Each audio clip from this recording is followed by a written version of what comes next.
Have you been told that you have a normal colonoscopy, but you're still having gut problems? Well, I'm going to share with you next why that might be.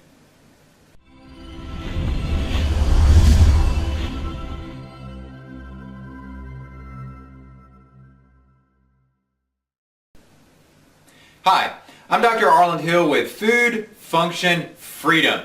And today I want to share with you a common question that I get of patients asking, I have a normal colonoscopy, but I'm still having gut problems. What's going on?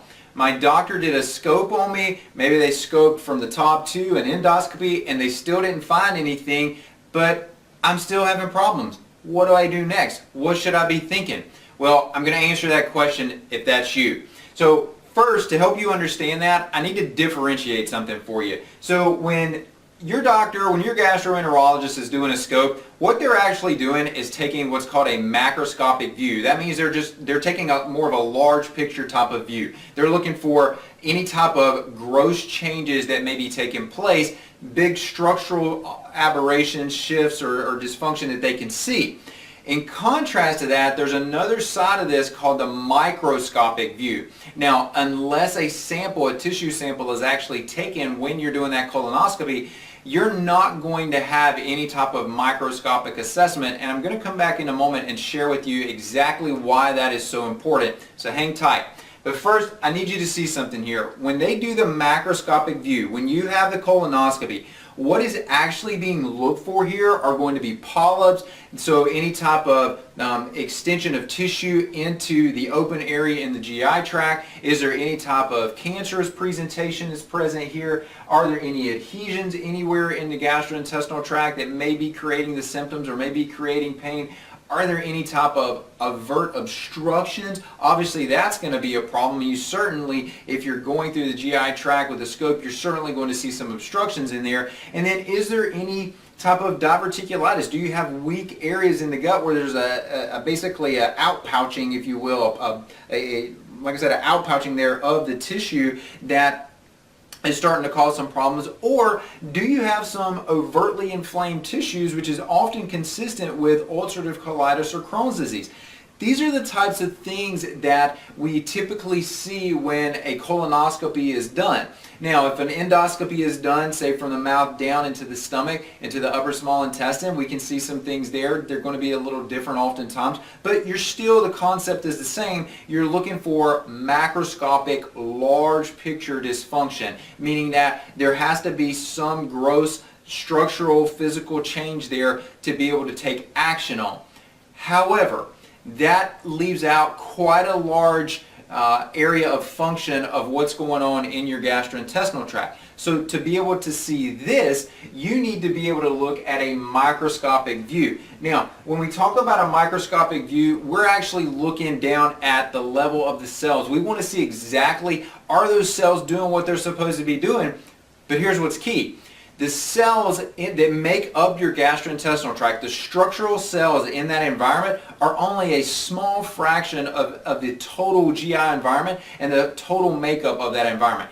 You also have microorganisms in there, what often people think about and refer to as the probiotics. You have immune system cells that function in this area. You have your nervous system and hormonal systems that are functioning in this area too. And you need to know what's going on with those tissues, because those are equally as relevant to causing dysfunction in your gastrointestinal tract. So, what do you look for? Well, you look for infections. Do you harbor infections? Infections love to hang out in the gastrointestinal tract, and because these bacteria and these fungus and these viruses are not visible with the scan, parasites may be, depending on what type they are, but most of those aren't visible with a scope either. So you have to do some type of microscopic assessment to be able to see these.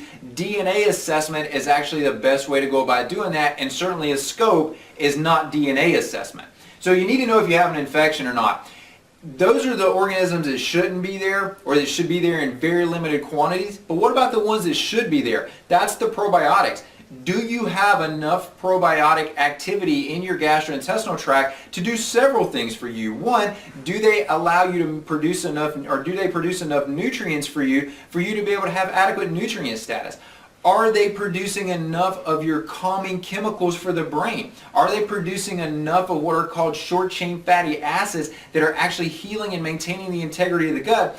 And get this, they also interact with your nervous system, interact with your hormonal system, interact with your immune system, all to be able to guide all the happenings that are occurring in your gastrointestinal tract. These guys are little communicators back to other systems in the body that allow those systems to then in turn know how to interact with the GI tract and to interact with those probiotics. So you need to know what your probiotics look like also. Then the immune system, as I mentioned, it's important. Is your immune system overreacting to things that go through your gastrointestinal tract, or is it being lazy and doesn't have the ability to react on the level that it should? You need to know that. That's important. If you're having food reactions, or what can be termed a food reaction, you eat something and you think you react to it, that could be your immune system being overly reactive. It could also be an infection. Do you break your foods down? Do you digest your food? When you consume food, your body should secrete acid and enzymes and bile and help break that food down and get it into a small enough component size that you can actually utilize that. Is that something that you're capable of doing? You don't know that with a scope, with a large picture view. You can only answer that type of question by looking at the microscopic level. So you need to know, are you digesting your food? And if you can digest your food, you still have to know, are you able to absorb it? Do you have too much inflammation that's limiting the absorption in there? And are you seeing early indications of inflammation that are going to be present even before you're going to see that on a scope or see that large damaged tissue? So how do you go about doing a lot of these things? Well, quite simply, stool testing is the way that you are going to be able to assess this. Makes perfect sense, right? You're looking at the very substance that's going through the gastrointestinal tract, so wouldn't it make sense that it's going to tell you about the workings of the gastrointestinal tract, right?